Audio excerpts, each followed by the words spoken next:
Alright guys, welcome back. Let's what's happening between our borders in county and countries. He will bolt in an attempt to salvage the ground. Bolting will actually be informed by the fact that he has lost ground. Had he not lost ground, there wouldn't be any need for him to bolt. But because he has lost popularity among the Kenyan people so much, then that can make him get out of the agreement. Because Secretary General of the party that he leads has said that the MOU has not been respected, has not been implemented. The contents of the documents they signed has not been taken into account, and therefore there is no need for this relationship to continue. And that can. In case you are watching this channel for the first time, please click that subscribe buttons, then allow the notification buttons to be on. And for the subscribers, I really thank you and appreciate for your support. Also be a possibility, but I'm also saying that it's also a possibility for Sifuna to just be building his own brand, because in the next 10 years we will not be in a place where we talk about ODM and Raila Odinga's influence. I've talked about this, and we must accept that every human being is subject to the law of diminishing return, that each passing day you grow older and older and older, and you grow weaker. You lose. There are some things you used to do previously, you can no longer do them because age has caught up with you. And it's a fact with the former Prime Minister Raila Odinga. Therefore, Sifuna is a brilliant leader as he is. He's just looking out for himself. He could also be representing the issues of the party and his party leader, but it's also about him as a person and about his political survival. Salama. I thank God. Yeah. Yes. Straight to the point. Watu wanasema kwa mdomo ya Joakim, without Raila Odinga, without mentioning Raila Odinga, haisi survive. And now we must give flowers where they are due. And for the last 30 years, the Raila Odinga has dominated the political scene of Kenya like a colossus. And he's been someone to us, someone like me. I have backed my political experience on him. He's one of the leaders that I have been looking up to, and I admired his values.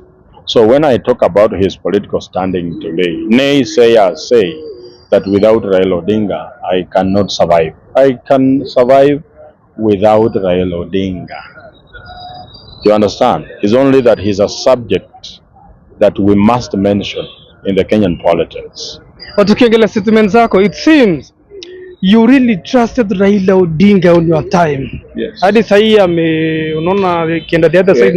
It's true that people never heal from their exes. The ex that you genuinely loved, you will never heal from that.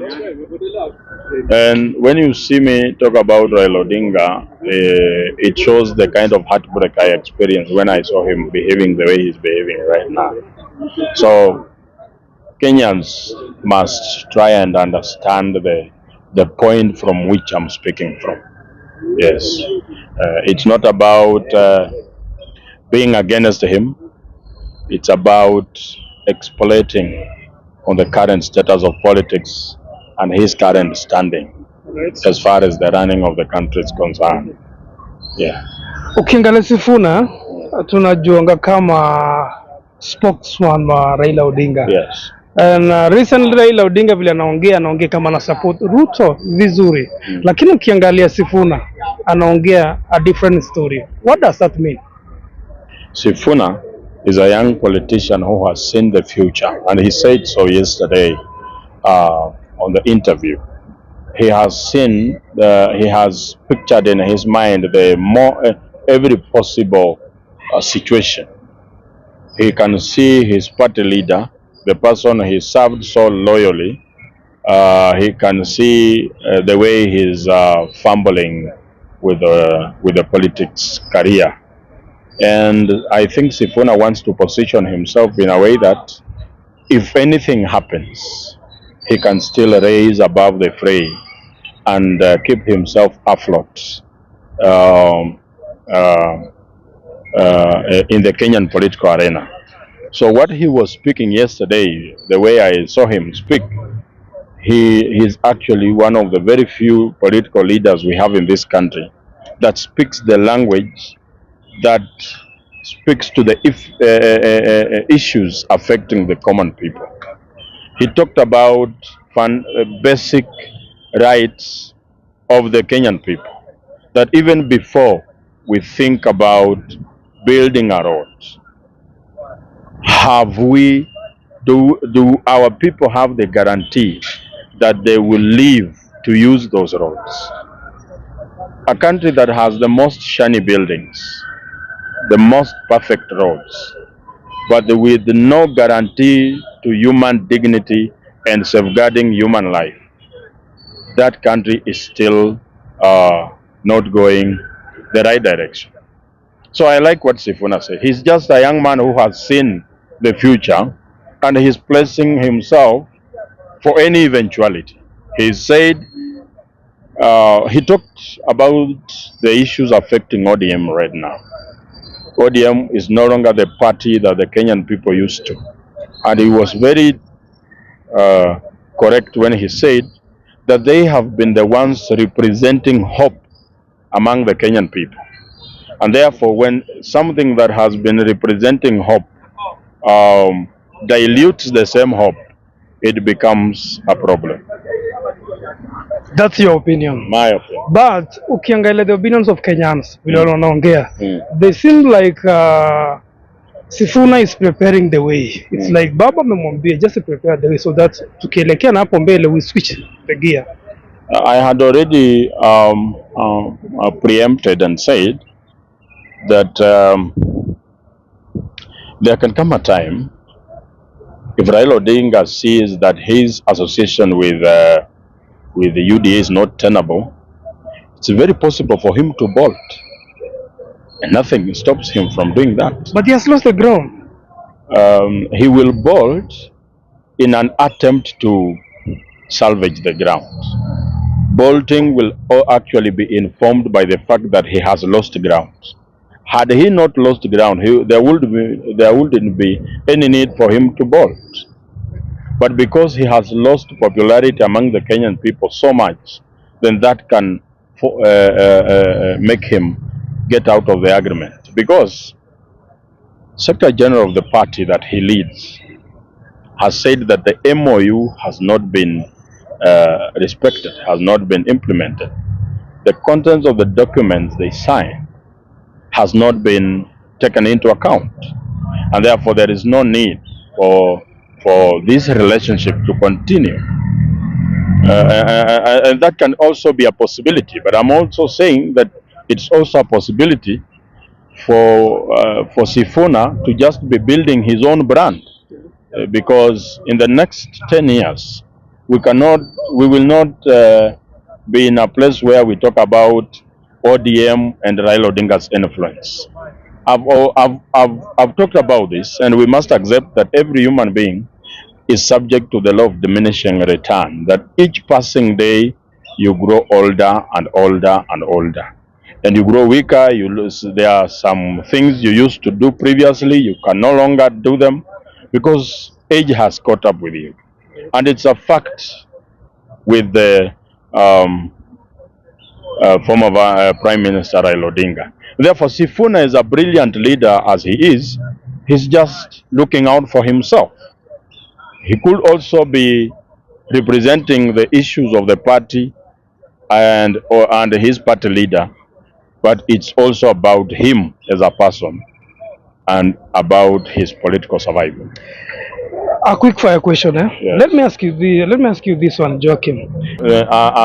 As we've been saying, I'm also going to quote Sifuna again, that the biggest agenda, the number one agenda on the list of the Kenyan people is for us to be able to send this government home.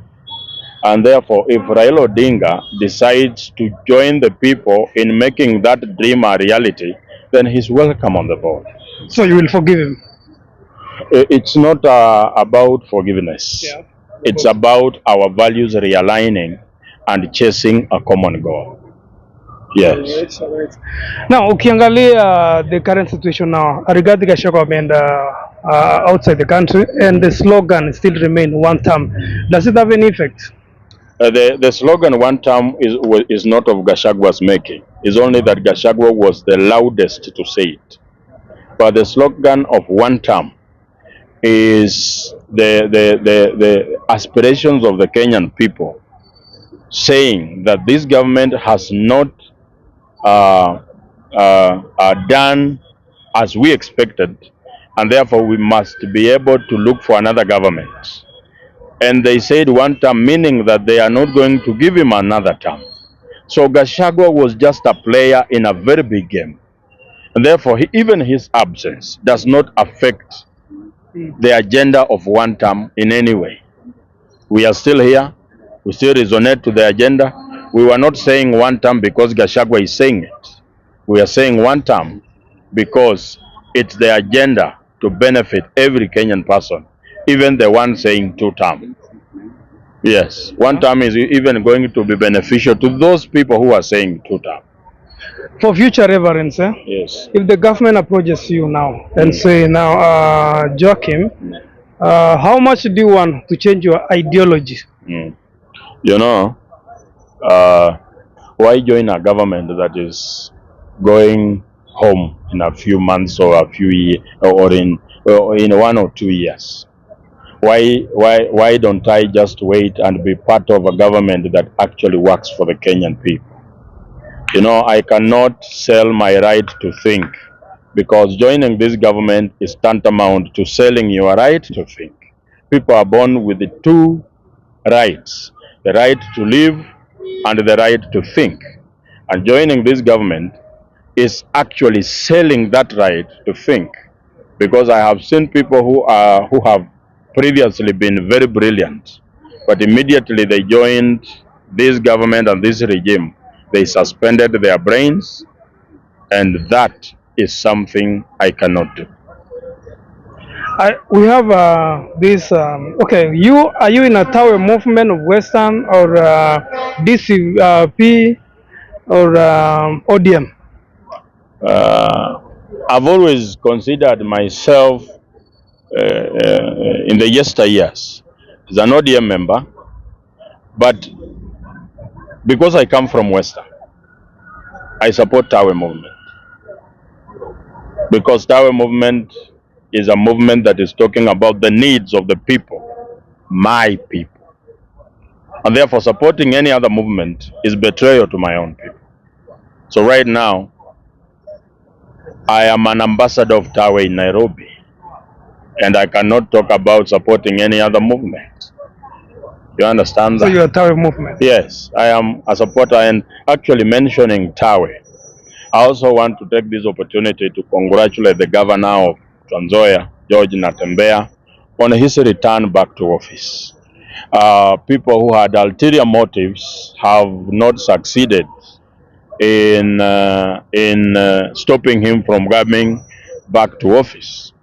And every time you see people who have been synonymous with underdevelopment accusing you of stealing, it actually means that you are stopping them in their tracks, because they have been misusing the people. And the only person from Western Kenya now who looks like they represent the views of the Kenyan people, the Western Kenyan people, is George Natembeya. And anybody who is still supporting this other clique of leaders from that region has chosen a path that leads to nowhere. There's a story nilimesoma online, allegation anyway. Ilikuwa nasema you are working for, what do you call him? Jimmy Wanjigi. I have seen it so so many times. They are saying that I was used to mobilize people, especially June 25th last year. In June 25th, on that day, I was here with the other people. We were here, and I had not even known Wanjigi. Wanjigi, we met at the launch of PLP, and because he had seen my clips online, we exchanged a few pleasantries because he's a Kenyan who admired the job that I do, and because we have been seen with him, especially when he came here at Jivanji. Therefore, and I've been saying that I have been resonating with his values, his approach to the Kenyan economic system, and highlighting the Kenyan problem as far as the economy is concerned. I have mentioned his name on several podcasts and media appearances as my preferred presidential candidate. And therefore, people who are busy So bodies. your preferred candidate now is Jimmy Wanjigi. That's it. You need to understand why are we tired with the Ruto.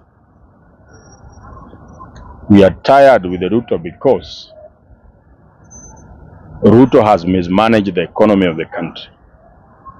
Therefore, the president who should come must be the one that comes to solve the economic problems.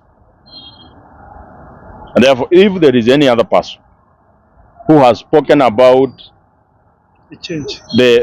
how they are going to change the economy of this country, if there is any other person who have said such things on how we are going to deal with the issue of odious debt, how we are going to deal with the issue of domestic borrowing, how we are going to deal with the issue of making sure that the Kenyan people access credit, then you can as well refer that person, refer me to that person, because I have identified and I have defined the Kenyan problem. Because if I have been asking questions, we are saying Ruto must go. We must ask ourselves, why must he go? These are the reasons he has to go. The biggest reason is mismanagement of the economy. He promised the young people 4 million jobs. They are not there. And so the candidate and the next president must be the person who does two things: solve the economic problem and uphold the fundamental rights of the people, human rights.